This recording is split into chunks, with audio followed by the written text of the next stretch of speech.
Bonjour à toutes et bonjour à tous. Voilà, j'espère que vous passez un bel été.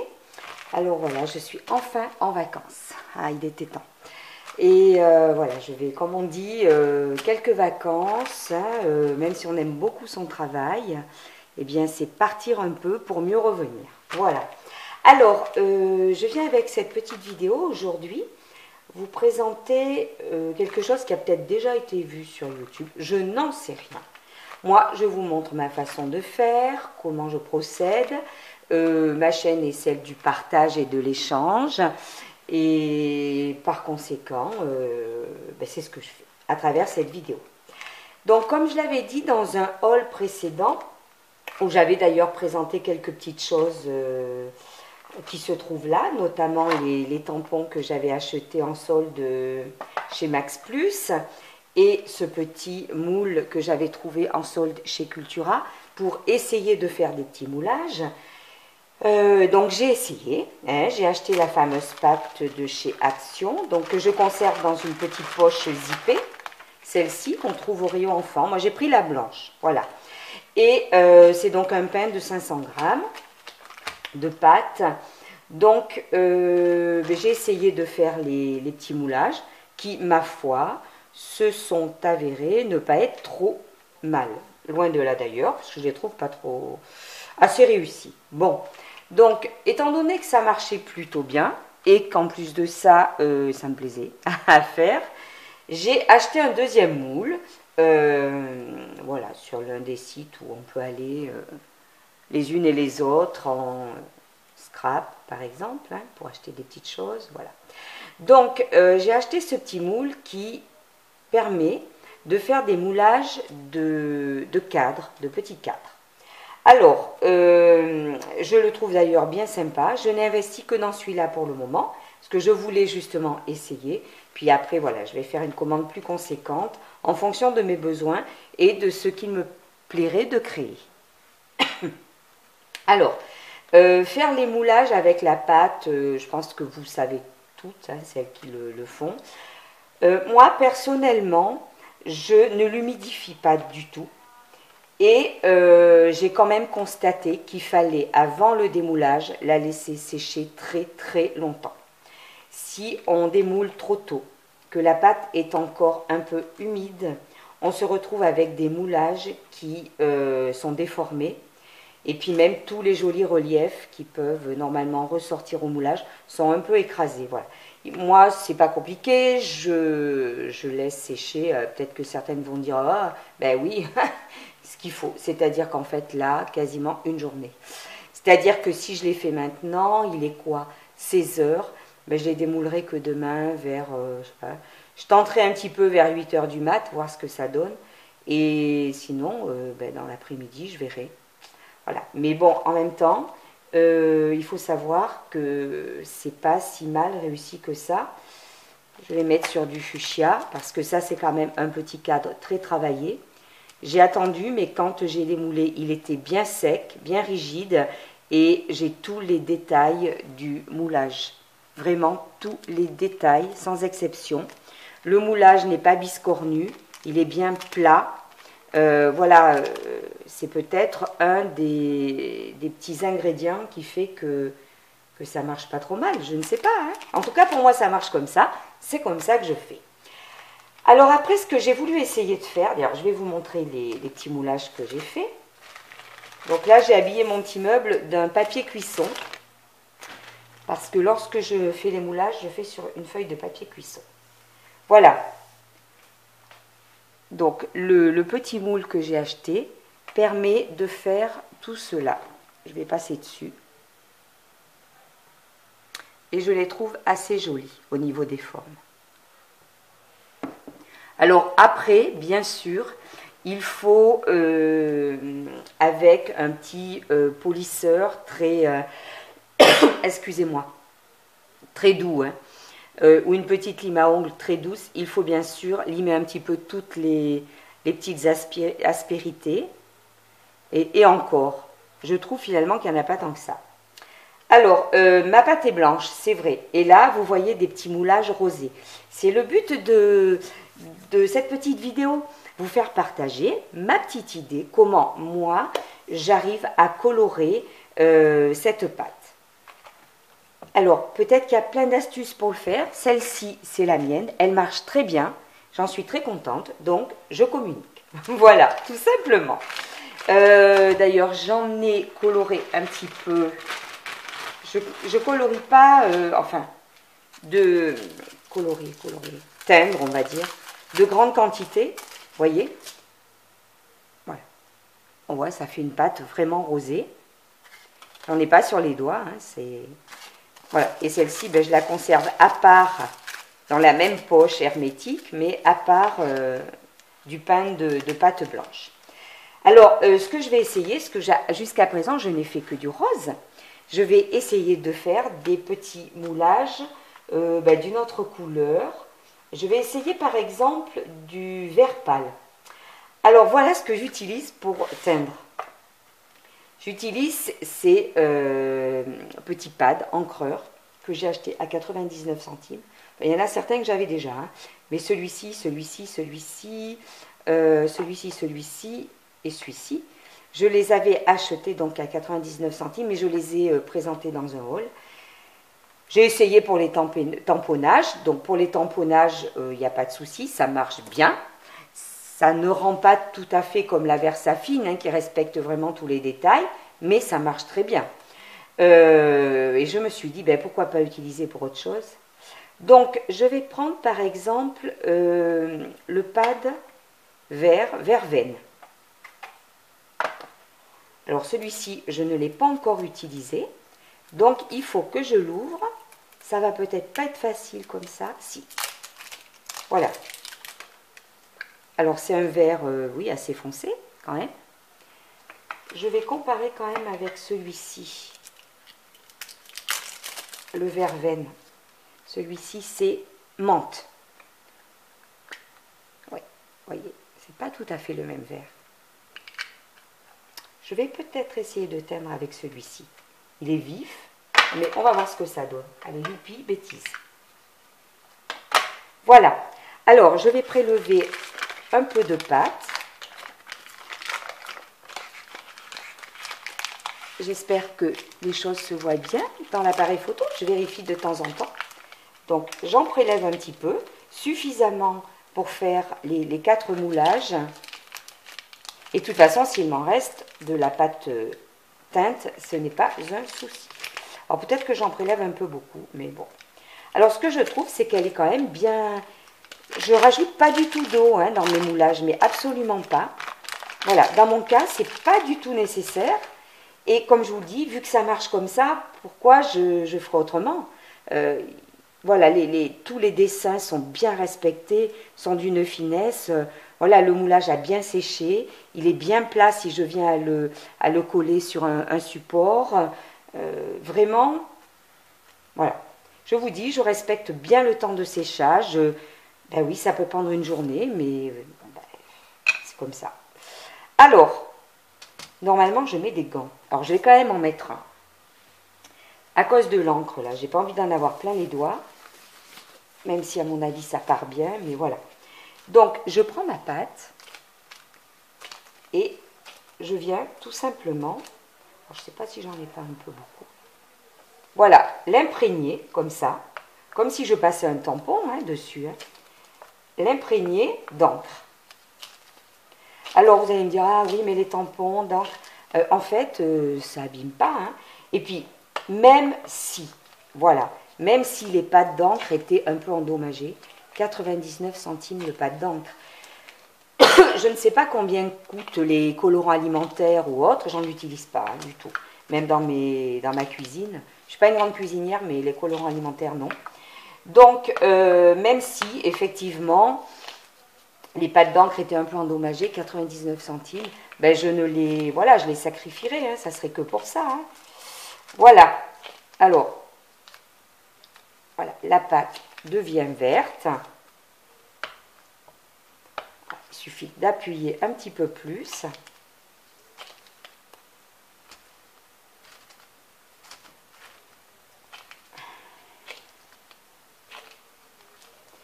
Faut pas hésiter hein, à bien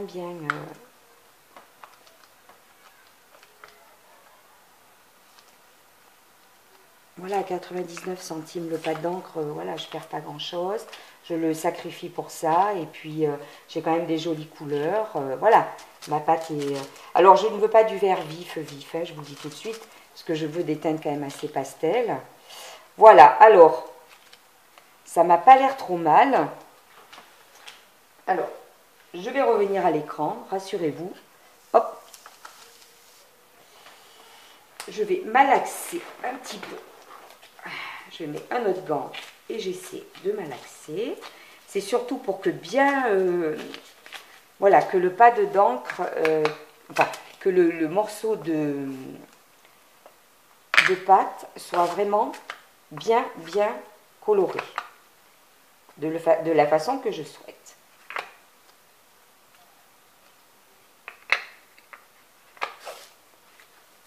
Un vert pâle, mais bon, il faut en mettre assez.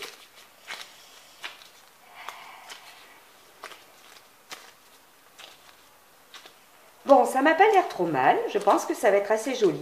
Puis même après, si dans le blanc, ça fait quelques nuances, ce qui est un petit peu le cas sur celui-ci, parce que ce cadre-là est un petit peu plus rosé que celui-ci. Mais c'est pas grave, c'est très joli.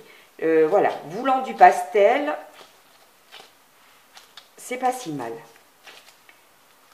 Voilà. Alors, une fois que tout ça c'est bien imprégné, je vais vous montrer moi comment je fais pour faire les moulages, parce que alors je n'utilise pas non plus les petites cartes de crédit, enfin une carte de crédit ou de fidélité, plutôt carte de fidélité, les petites cartes de fidélité pour aplatir, parce que voilà, vous voyez, là ma pâte est verte. Alors, je retire mes gants parce que j'aime mieux travailler, hop, avec mes mains. C'est plus sympa, voilà. Donc, la pâte est verdâtre. Hein. Je vais quand même vous montrer la différence avec...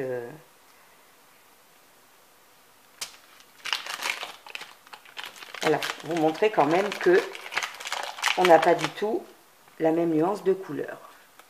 Voilà. Alors, hop. Donc, une fois que ça c'est fait, je prends mon petit moule et je le garnis. Alors, chacun sa façon de faire. Moi, là, la pâte en plus a été bien malaxée, ce qui est hyper pratique pour garnir tout le moule.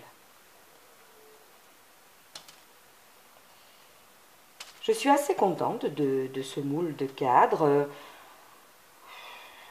Oui, parce qu'il fait vraiment des jolis moulages. Il y a 4 modèles différents, c'est assez sympa. Voilà, il faut bien garnir. Voilà, je mets une quantité et j'appuie sur les bords. Je ne sais pas si vous voyez. J'appuie sur les bords pour que la pâte rentre bien et puisse capter tous les détails. Parce que sinon, bah, ça sert à quoi? Si c'est pas joli, si les détails sont mal faits, ça sert à quoi? Voilà.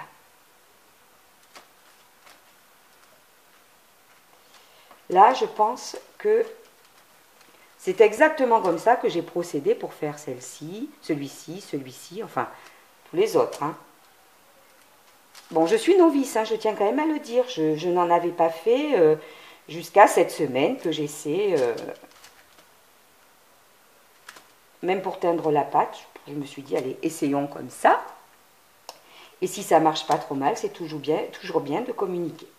Alors, ce qui se passe, c'est qu'il fait aussi très beau chez moi actuellement, comme un petit peu partout en France, je pense.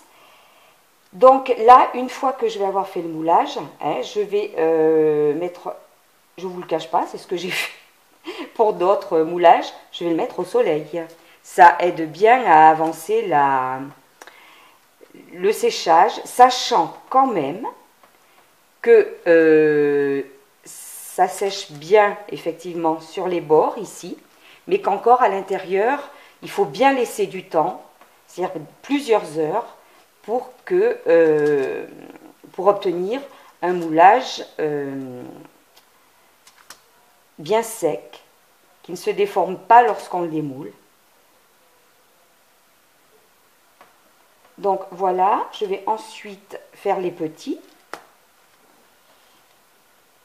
Voilà, il faut que ça passe bien sur les côtés, donc je n'hésite pas, voilà, à garnir bien comme il faut les côtés, mettre beaucoup de pâte. Vous voyez, je ne fais pas petit bout par petit bout, hein. Je mets le pain de pâte, le petit pâton, là voilà, et j'appuie.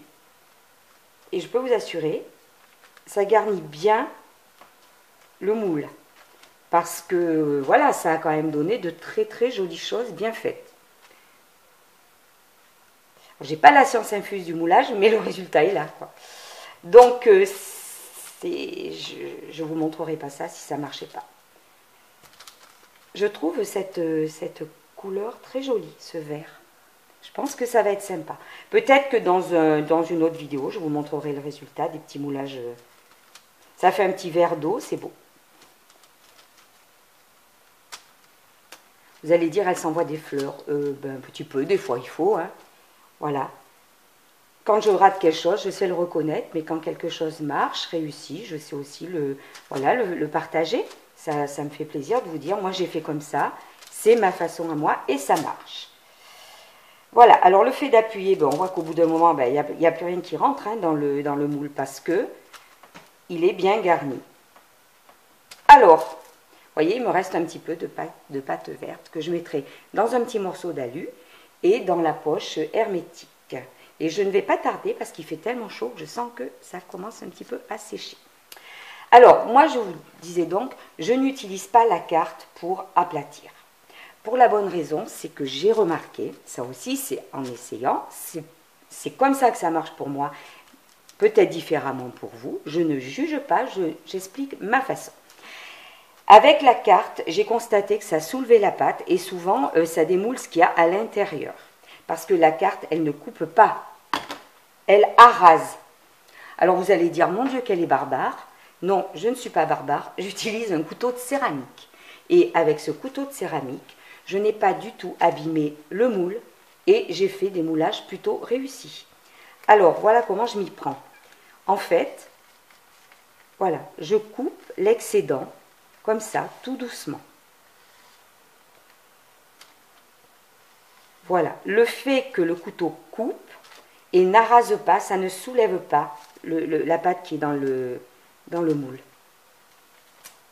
Voilà, hein, je vous montre, regardez, c'est impeccable, en plus c'est vraiment bien plat.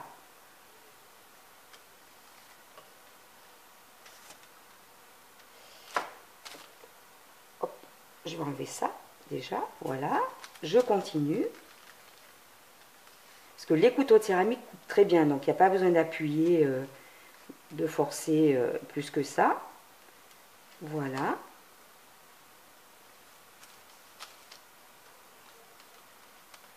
C'est un petit peu délicat, mais ça marche très bien.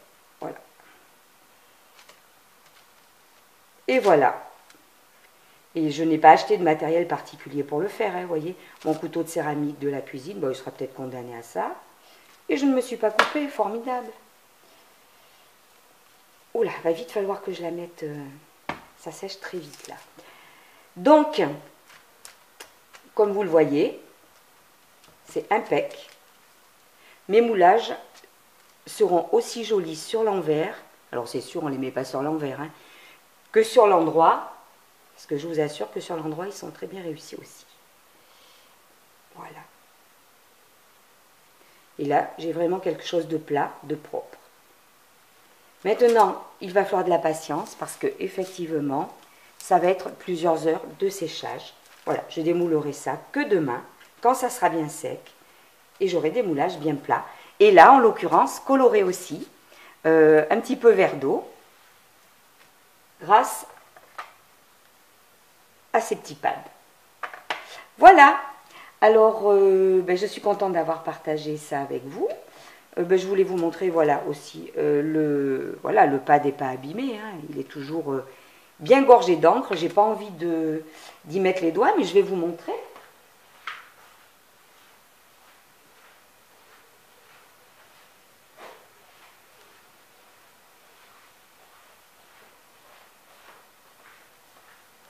Voilà. Voilà. Il y a toujours beaucoup d'encre. Alors, il est certain que j'en utilise, hein, voilà, c'est clair. Mais voilà, des petits pads à 99 centimes, ben c'est bien des fois aussi de détourner leur usage, tout simplement. Alors, j'espère, je vais mettre ça à la poubelle. J'espère que ce petit tuto, tuto à ma façon, hein, peut-être vous inspirera. En tout cas, pour moi, c'est une affaire qui marche et je voulais vous montrer quelque chose qui marche. À très bientôt, bonne journée et bon scrap!